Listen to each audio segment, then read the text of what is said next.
Pertama saya akan mengucapkan terima kasih kepada Hi-Fi Girl untuk mengirimkan secara cuma-cuma Kinera BD005 Pro ini ke kita to reviews untuk di-review. Meskipun kita harus bayar shipping dan handlingnya juga, dan mereka juga sangat-sangat sabar dengan masalah ekspedisi yang biasanya, yang kekonyolan ekspeditor ya, yang biasa banget lah, lu pada pasti tahu. Mereka sangat sabar juga, dan mereka udah ngirim ini dari 3 minggu yang lalu, dan gue baru bisa review sekarang, meskipun mereka makin cepat. Oke. Jadi TLDR-nya adalah mereka, sebelum TLDR gue bakal ngomongin tentang pas awal-awal gue denger ini ya, sebelum gue review ini, gue pernah mendengarin awal-awal ini. Pertama yang kebayang sama gue itu adalah, wow, suaranya sampah, suaranya kayak anjing. Nah, dan gue tuh rada-rada pengen ngeren kalau misalnya lu baca, lu lihat post gue di AKH atau KAI, lu bakal lihat kalau misalnya gue pengen ngerentin ini, dan serius pas itu gue pengen ngerentin ini. Tapi setelah berapa lama ngedengerin ya, dan gue ngerasa Kinera BD005 Pro ini ada sedikit niche-nya di market harga segini. Yaitu dia presentasinya adalah an alternative to KZ. Itu adalah niche-nya. Karena they are tuned very similar. Tuningnya tuh sangat-sangat mirip. Suaranya sangat-sangat mirip secara tuning, maksud gua. Bassnya nggak setebel KZ. Kalau misalnya lu nyari bass yang kotor, yang tebel, yang konyol, yang bodoh, yang tolol seperti KZ DQ6, nggak ada di sini. Mohon maaf. Lebih elite dikit ya.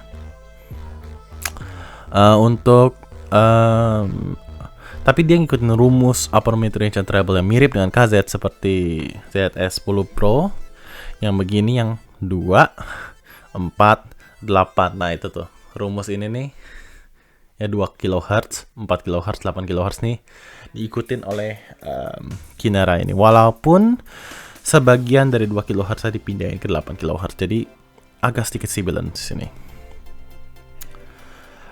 Suaranya nggak koheren, nggak jelas kayak KZ. Menurut gua agak sedikit sedikit usaha lah untuk bikin ini suaranya sedikit lebih koheren. Tapi ya, it's not that coherent though. Pas gua ngedengerin Kinera, setelah berapa lama, gua nginget satu IM high end yang gue coba saat gue lagi pengen nyari Sony Z1R, atau bukan nyari Sony Z1R, gue lagi nyari satu IM high end yang gue pengen beli. Pada akhirnya sekarang gue dapat Sony Z1R. Cuman pas gue awal-awal nyoba ya IM high end, gue denger kalau most IM high end itu sampah. Bukan most, kayak like 70%. Nah itu hitungannya most kayaknya sih. 70%, 70% daripada IM 20 juta ke atas itu sampah suaranya. Dan gak worth sama sekali. Mending gue beli Blessing 2, mending gue pakai Blessing 2. Atau S8 atau apalah. Nah Yusuf, kalau misalnya gue disuruh review satu IM, itu bakal rant semua. Aduh fuck, kontol. Pokoknya bakal rant semua, dan mungkin positif untuk channel ini karena entah kenapa lu pada suka sama rant kalau gue ngerant. Pokoknya itu. Karena gue ingat satu IM namanya Dita Dream. Kalau lu pernah coba Dita Dream, lu pasti tahu kalau itu tuh tonalitasnya ancur, nggak jelas. Pokoknya tonalitasnya tuh jelek dah, anggapannya kayak B aja kejelek gitu, kayak V-shape yang super duper V-shape. Tapi teknikalitasnya itu gila. Jadi tonalitas tolol tapi kayak teknikalitasnya kayak IQ-nya 200 gitu. Pokoknya kayak beda sekali disparitasnya. Dan yang gua rasa adalah dia itu membiarkan tuningnya sampah, cuman dia membuat dengan tuning itu teknikalitasnya bisa diimprove, seperti detail retrieval bisa diimprove dengan boost di treble seperti itu. Dan meskipun ini teknikalitasnya nggak wow luar biasa kayak anjing gue coli langsung keluar ngecerot, bukan itu, tapi ini itu teknikalitasnya itu gua ngerasa cukup ke enhance dari ability dari push di treble-nya. Gua agak ngerasa enhance di situ. Karena di push di treble-nya. Terutama di bagian resolution dan height-nya, kayak height dari sound-nya. Gua agak ngerasa dibantu dari tuningannya yang agak begitu. Dan boost di 4K agak ngebantu height-nya, dan boost 8K agak ngebantu resolusinya. Jadi ya begitu. Dan itu adalah niche dari ini. Kalau misalnya lu lagi nyari teknikalitas kayak gimana ya? Drivernya B aja, bukan driver yang amazing. Tapi karena ditune sedemikian rupa, jadi kerasa lebih resolving dan lebih tinggi gitu, kayak menurut gua sih begitu yang terjadi ke Kinera BD005 Pro ini, dan itu adalah TLDR-nya. Sekarang gua akan mengomentari build-nya itu bentuknya bagus, gua demen. Di kuping gue pas, gue nggak tahu kalau misalnya di kupingnya lebih kecil bakal ganggu apa enggak. Pokoknya kayak model-model seukuran DQ6 lah ya kalau nggak salah. Ear tipsnya nanti dulu. Kabelnya bagus, gue demen kabelnya, kabelnya lembut, tidak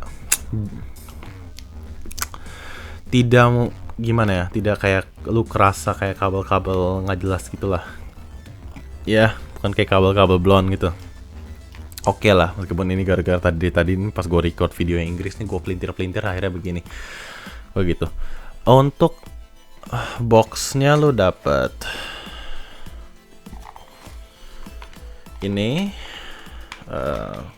semacam kartu ini community, plastik gak jelas buat nutupin ayamnya. Dapat buku manual, karena emang semua ayam perlu buku. Kita nggak bisa pakai earphone tolol anjing. IQ kita rendah. Pokoknya itu case-nya kayak agak murah sih, pesan Kineranya, jadi mungkin agak unyu gitu ya. Isinya ada ear tipsnya itu gepeng model Shozi. Fitnya nggak bagus menurut gua, tapi menarik lah untuk dikoleksi. Siapa tahu ada ayam-ayam yang cocok dengan ear tips seperti ini ya. Jadi gua nggak tahu. That's it for the box. Boxnya nggak ada apa-apa isinya, cuma gitu-gitu doang. Jadi gue pakai ear tips Sony Hybrid untuk nge-review ini.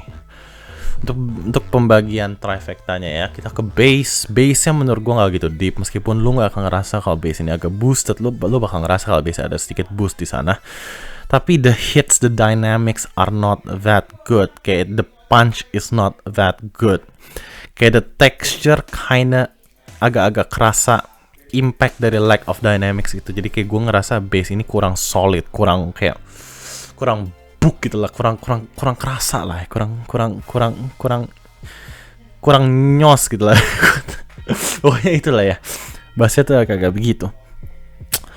Untuk bassnya nggak bleeding model begini atau model Blonde 03 atau model ya IM Chi-Fi nggak jelas lainnya, atau model E3000 untuk IM Japanese Fi. Gua rasa untuk bass punch-nya menurut gue cukup tight, tapi nggak gitu cepet banget sebanget kayak Intime Sora 2, tapi cukup cepat lah, cakepnya standar lah cepatnya. Dynamics-nya nggak gitu bagus, tapi ya gitulah. Untuk mid range-nya ini dimana semuanya menjadi anjing.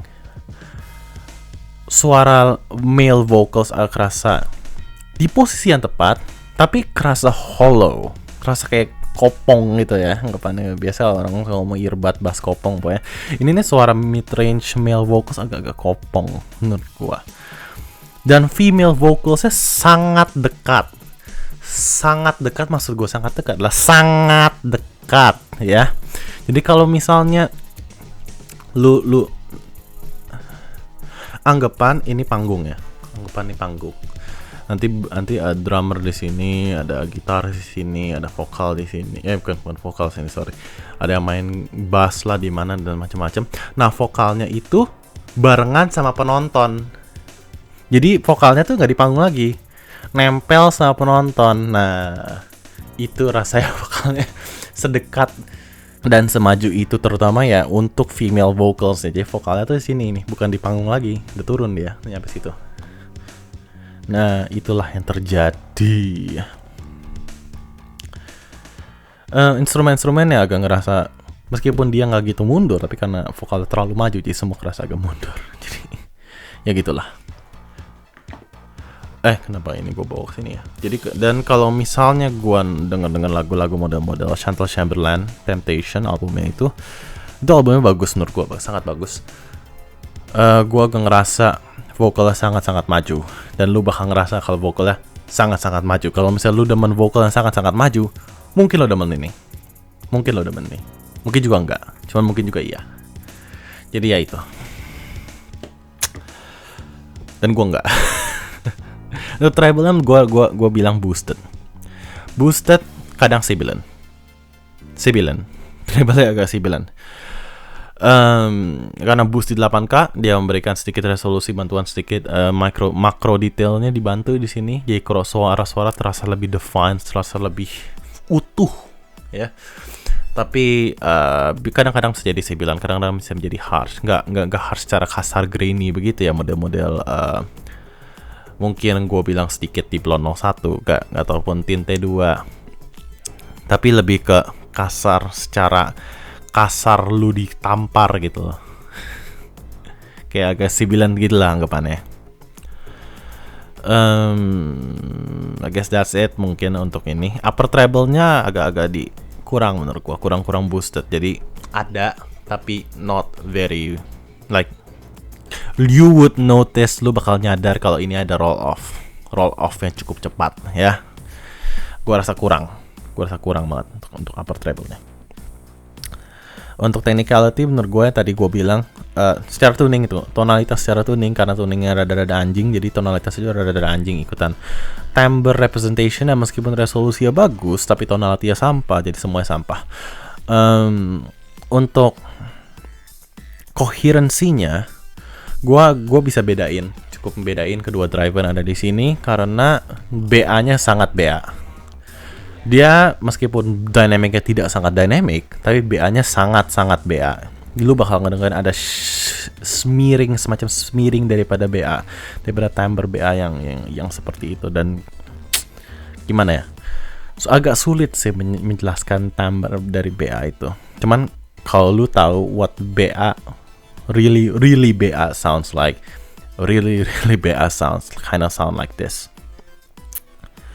Menurut gue cukup noticeable di situ. Tapi it's fairly fine lah. Menurut gue nggak separah mungkin di ZS10 Pro ya, yang udah benar-benar ngalor gitu, nggak jelas, udah ngentot lah, udah tolol lah. Tapi ya it is okay lah. Ini koherensi ya. Gue bisa apresiasi lu mencoba untuk bikin ini koheren. Itulah intinya. Soundstage-nya nggak gitu luas, tapi tinggi.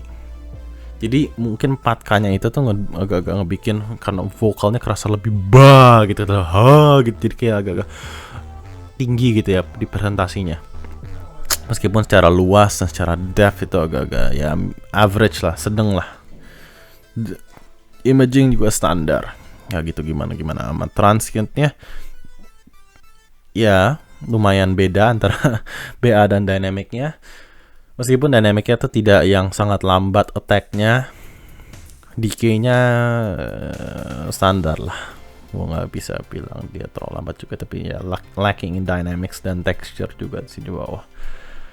Mungkin problemnya itu di sini. Tapi suaranya sangat clean, sangat crisp lah ya gue bisa bilang. Jadi nggak muddy, nggak kayak kotor, nggak kayak grainy seperti model-model KZ ataupun Blonde 03 itu agak gemadi juga sih, meskipun uppernya itu nggak, upper frequency nggak gitu. Untuk perbandingan, saya akan bandingkan pertama dengan Tint T2. Tint T2 menurut gue lebih demen Tint T2 karena tuningnya gue lebih demen. Soundstage sedikit lebih lebar di sini. Resolution about the same, mungkin sedikit lebih bagus di T2 di bagian mid range, tapi sedikit lebih bagus di Chimera di bagian bass. Gue bandingin secara hasil sound hard mirror, menurut gue resolusi agak-agak mirip, tapi agak-agag sedikit superior di sini hasil sound mirror karena tuningnya lebih agreeable, bassnya lebih dan bassnya lebih bertekstur. Itu sih kalau secara bagian upper frequencies menurut gue about equal, about same. Tapi di bass texture menurut gue sedikit lebih bagus di hasil sound hard mirror, lebih ada bobotnya sedikit meskipun tidak boosted. Kalau lu beda soalnya menurut gue bass yang boosted sama bass yang ada bobotnya itu agak-agak beda menurut gue. Staging ini depthnya lebih kerasa, tapi ini lebih tallnessnya lebih kerasa tingginya. Untuk Ibasso IT00 menurut gue dia lebih wide ya, lebih open kerasanya, tapi dia tuh V-shape yang warm. Kalau misalnya lu denger vokal cewek di sini, lu bakal ngerasa dia agak sedikit mundur ya. Tapi ya ini udah, nah situ ya kayak tadi yang gue bilang tadi, di depan Anda secara literal, bukannya di atas panggung ya. Blow 01 agak sedikit lebih muddy, agak sedikit lebih tebal mungkin ya suaranya. Di bassnya juga meskipun lebih impactful, lebih dynamic, tapi a bit of smearing, gue ngerasa agak smearing di bassnya. Resolution dan soundstage menurut gue lebih demen di sini di Chimera. Untuk KZ ZS10 Pro mending gak usah ya. Mending lu kalau penasaran sama tuningan KZ, nah sini nih. A bit better, more shoutier. It's shoutier, but it's not bloated. Ya. MH755 gue lebih demen tuningan di sini. Semua kerasa lebih balance, semua kerasa lebih clean lah secara tuningan, secara lebih dipikirkan lah gue bayangin ya. Tapi secara technicality ya kebanting menurut gue sih bagusan Chimera. Nah ini suaranya tuh untuk E2000, Final Audio E2000, dia itu lebih warm, lebih tebal, lebih soundstage lebih lebar daripada ketinggi. Tapi mid range-nya juga untuk female vocal agak-agak lebih mundur juga, jadi agak-agak mirip ide Ibasso IT00 ya. Jadi mungkin ini alternatif Ibasso IT00, meskipun IT00 lebih sub bass focus, ini lebih ke mid bass focus. Punch-nya juga lebih bagus di sini. Gua rasa resolusi lebih bagus di Chimera sih. Mungkin ini juga karena dibantu oleh, ya gue bilang resolusi lebih bagus mungkin karena dibantu sama treble boost-nya ya. Jadi ya itu. Untuk In Time Sora 2, gua agak bahas sedikit di yang versi Inggris. Tuningan agak mirip brighter V-shape type of sound. Kelemahan treble-nya di In Time Sora 2 itu dia agak sedikit grainy gua rasa, sedangkan di sini enggak, tapi sini sibilant. Ya gua rasa speed transient menurut gua lebih cepat di sini. Walaupun texture agak sedikit kena pukulan gitu ya, gua rasa jadi nggak gitu bagus juga di texture-nya. Jadi timbre representation-nya juga nggak gitu bagus. Jadi ya itulah. That's it for the video. Don't forget to like, subscribe. Don't forget to watch Jason's video. Jason's video akan gua taruh nggak akan taruh di mana-mana, akan gua taruh di channel gua. Browse aja channel ini, nanti lu nonton video aja ya. Next mungkin S8, atau kalau misalnya gue lagi berbaik hati Z1R ataupun apapun yang lain tuh. Serahlah, yaudah, see you next time, Godspeed.